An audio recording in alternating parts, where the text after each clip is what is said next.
Leire Iparragirre naiz, kanpesun bizi naiz Arabako mendialdean eta familia eta lan proiektua hemen eraikitzea erabaki nuen. Alde batetik, herriak ematen dizkigun kalitate eta balioak ez ditugulako hiri batean aurkitzen eta bestetik jendearen gertutasunagatik. Herriko bizitzak asko eman dit eta asko emateko dauka.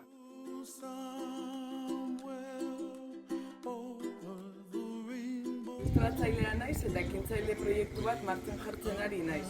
Ilustrazio estudio, denda eta etxebizitza turistiko bat izango da. Hiru arloak nire ilustrazioak eta mendialdea ezagutarazteko erakusleiho moduan lotuz. Zaila da eta lan gogorra egin behar da, baina landa emakumeok sinistu beharra dugu kapasa garela bizitza pertsonalaz aparte autoenplegu proiektuak aurrera ateratzeko.